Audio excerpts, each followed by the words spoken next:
All right, we're at the home of Mr. and Mrs. Burroughs. Excuse me. I'm trying to get the video in here before it rains. It's been drizzling, so do that now. We are looking at a siding project. Have a bunch of this. It's very common in here. Is a bunch of this kind of staggered edge shingle. So not married to that by any means. Definitely gonna go ahead and get rid of that and kind of just clean up the look of the front of the house for them. This is the worst side by far. It is a zero lot. So this side of the property is a shared, well, it's actually all the wall belongs to the neighbors. So we will have to have access if we are chosen to do the project. The gutter is fairly new, so it's I think only a couple years old, so we do have to maintain that. And if we end up going with the fascia overlay as part of the scope of work, the gutters would have to be professionally taken down and then put back up, just to maintain integrity and everything else. So that would be something that we would do outside of the project, and that would be the responsibility of y'all prior to the project beginning. So that's what we have. Pretty standard over here, just an 8-foot wall. I think we're going to look at doing the vertical siding on the sides and then on the back, and on the front then we will do the lap, just because of the gables and all that. But this side, at least a half tear off. There could be the potential for kind of a decision made to tear down completely the siding and that way put insulation in the walls. But as of right now, Joanne said that she wants to do a half tear off on this side, which means we'd get good exposure. We'd get clear of all the rot that we see here. And I can guarantee you behind the trash cans there, it's probably going to be some base plate that needs to be replaced. Because this is T111, it's not masonite, and this wood is completely thrashed. So probably a fair amount of base plate that's going to have to be replaced. Probably be able to maybe leave the 4x and just pull away the first picket on the fence as far as the wall is concerned. Really, soffit's not in bad shape, so I think really just painting it would be sufficient, but it definitely needs some paint on it. You can see some places where it's the wood's starting to show through. Fascia overlay is highly recommended. Doesn't appear to be any drip edge. Look on the front. I think it's just it's metal drip that's pretty tight to the fascia. Yeah, so we would have to use like a Z-flash to get up under there. But that would be the way we would accomplish the fascia overlay, and then paint the soffit. Would be a pretty advisable scope of work here. And then as we come around to the front, we would wrap the garage door frames. So no problem with that. Possibly paint the garage door just as a refresher. And then you see here where to get more to that staggered shingle. So we would just do the standard 8 1/4 cedar mill select here on the front.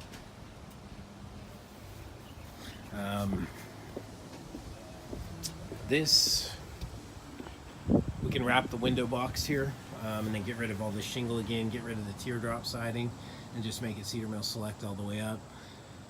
Paint the soffit, paint the porch ceiling would be well advised, just again because you can see the there you go, that's a good shot of the wood kind of bleeding through. So that would be a wise recommendation, or would be to paint the porch ceiling and soffit. How are you, sir? Great, how are you? Good. So that's what we have here. 2 front windows and the front door would be retrimmed at Hardie 1x4, as well as all this would become again, all the siding that's staggered edge now would become 8 1/4 cedar mill select. Over here we have our chimney, and we have one more window. Joanne said they're totally fine going with a 1x4 trim. We don't need to replicate this 1x6. Actually probably 1x8.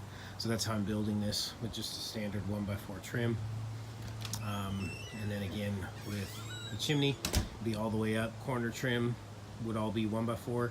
We can face the capping, not the spark arrestor, but the actual capping trim, and get that in Hardie so there won't be any future rot or anything going on up there.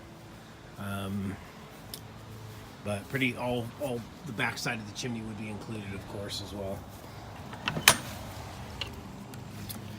So coming over to the side, this is probably the most complex wall in terms of cuts in that. Got a couple windows. We got the sliding door tucked back there. We got this little column or beam going across the top, so that would all be faced, done with Hardie. Gutters again would have to come down, and then could be put back up after we're done with installation. Again, standard 1x4 trim, 1x4 trim on the chimney where it's 1x6 now. Totally fine with that. Aside from the staggered edge, which obviously has to come off, this beam that can be used as an overlay. The beam behind the beam sticking out towards us over the door, that can all be overlay. Here we'd have to cut out, but about from 1.5 to 2 feet up, this is a good wall for overlay. And they would prefer to do that very conservative tear off, and we're at all possible to do an overlay. So that's what we're looking at there. There's already like a little saddle on the back of the chimney, but you can see some rot, so it may need some flashing on the back of that. Doesn't look like I can see any from here, but there is a little, like I said, a little saddle thing back there. Come around to the back, pretty straightforward. Nice flush wall, good candidate for vertical. We got one little gable up here, but again, I think doing the vertical back here would be the best recommendation. We got one window over there that we got to trim, but nothing drastic. There is one area right here where we probably should tear out. Let's see. It's hard to catch on here, but it's right where this dark spot is. Like right there, it extends pretty much from the seam all the way down. It's really bowed out, so that should probably, that whole area should come off at least two courses wide. That should probably come off, just so we can see what's going on back there, because it's pretty badly bowed out. But other than that, just a little typical curling that we see at the bottom of the siding, which will all be eliminated with the Hardie. We'll also put back on the substrate, we'll do a little C-channel flash on the bottom to make sure that water can't wick up the wall, because obviously it's a concern back here, water kind of wicking up the wall. So that the substrate would be protected, as well as, of course, the Hardie on top of the substrate. You won't ever have to worry about the water infiltration.